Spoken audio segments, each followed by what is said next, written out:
NASA thought they understood rocky planets. They didn't expect a world that might hide a heart of diamond. They didn't expect a planet so hot that its surface may flow like a global ocean of lava. And they definitely didn't expect a blue world where it rains molten glass sideways at supersonic speeds. These aren't sci-fi concepts.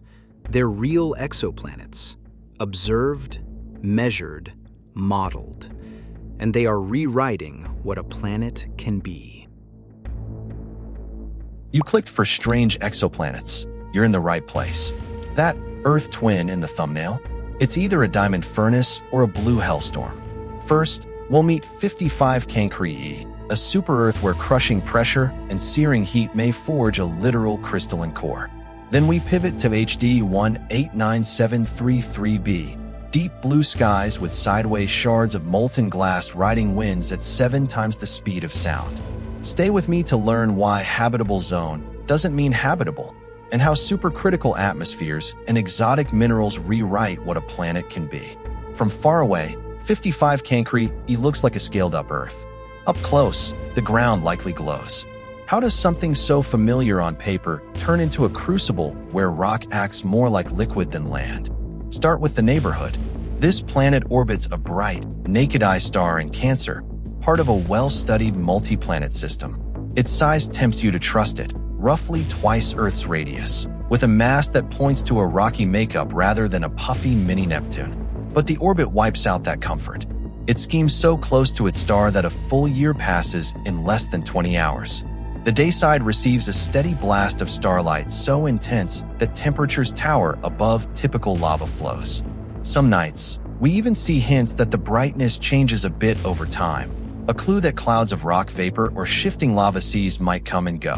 That leads to the wild idea that first put it on science headlines, the diamond world. If 55 Cancri formed in a carbon-rich zone of its natal disk, it could have locked in far more carbon than Earth did. Take that interior, bury it under crushing pressure, and carbon doesn't just sit there, it can crystallize. The result would be layers where carbon transforms through graphite and into diamond, potentially building a core with diamond as a major ingredient.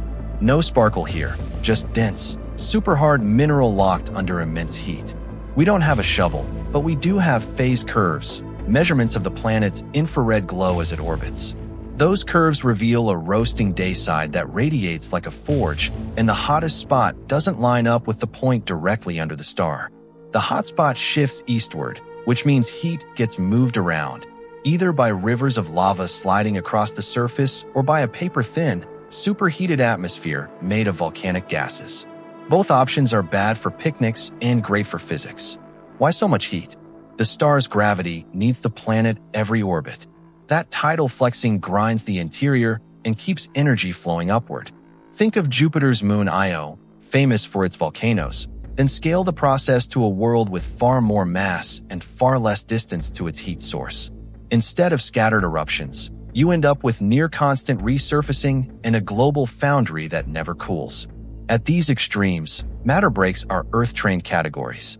Surface rocks don't stay solid.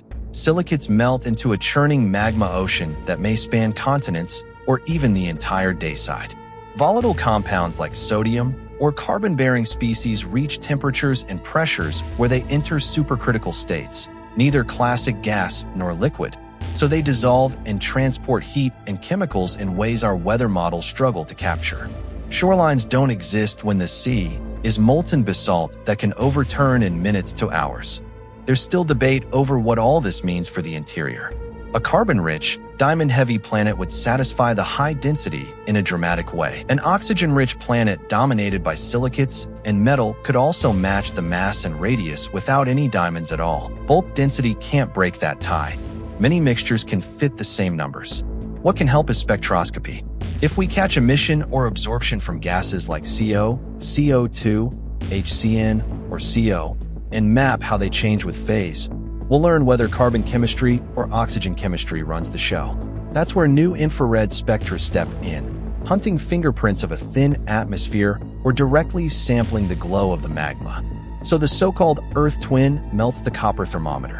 Its most stable self may be a diamond heart encased in a restless shell of liquid rock with a hotspot that slides in time with tides and vents. And if your eyes trusted the outline here, the next world plays a different trick. Its calm blue color hides weather that doesn't involve water at all. It looks like a serene globe of ocean from orbit, so why would stepping outside feel like standing in a sandblaster loaded with molten glass?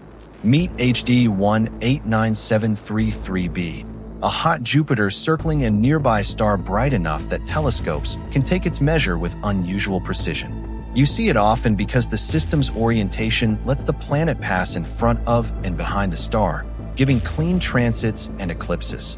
That visibility, plus a vivid blue tone in reflected light, tempts you to label it an ocean world. But this is not water country. It's a gas giant snuggled so close to its star that a year is a couple of days, and its atmosphere cooks. The blue is a trap. On Earth, oceans and sky scatter sunlight to paint our world blue. Here, the likely culprit is silicate haze high up in the atmosphere. At the temperatures aloft, well above the softening point for many rocks, silicate materials can vaporize, then cool and condense into microscopic glassy grains. Those grains are small enough to scatter short wavelengths of light more efficiently, giving a strong blue signature when you measure the planet's visible reflectivity. No seas required, just airborne mineral dust doing the optical work. How do those grains get there? Start on the day side. Intense starlight pounds the atmosphere with energy, heating upper layers until silicate-bearing compounds enter the vapor phase.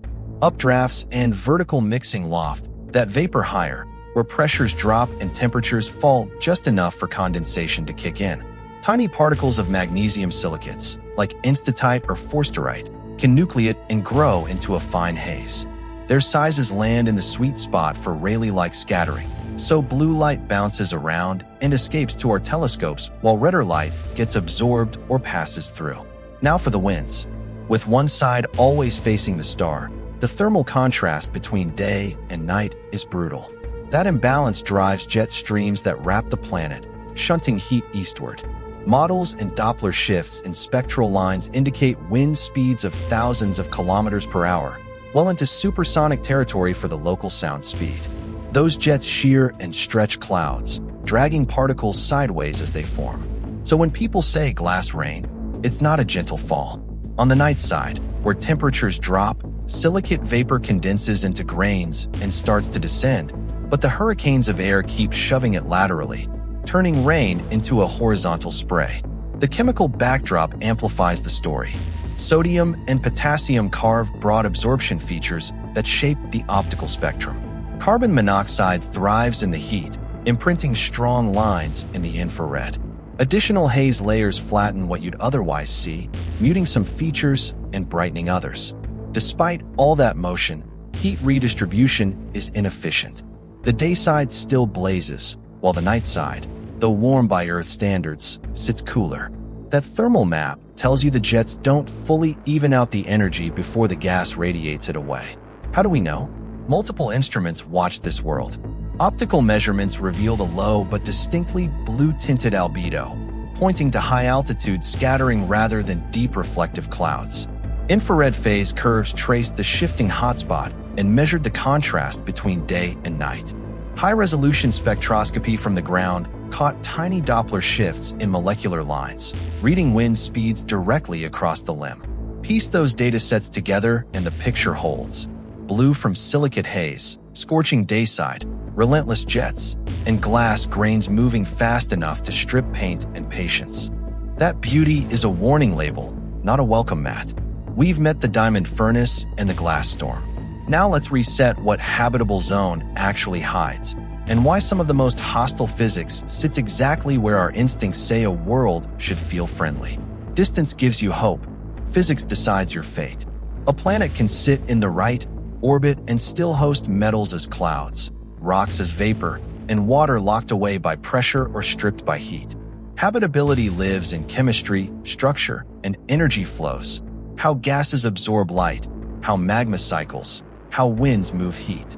So when you hear Earth-sized or habitable zone, ask for the atmosphere's mix, the surface pressure, the heat budget, and actual spectra. Then check the data. Subscribe for the next tier of strange worlds with metal clouds, lava snow, and oceans that don't behave like liquids anywhere you've ever stood. Thanks for watching. If you enjoyed this journey through the cosmos, hit like, subscribe, and tap the bell. And when you're ready for your next space mystery, click the video right here.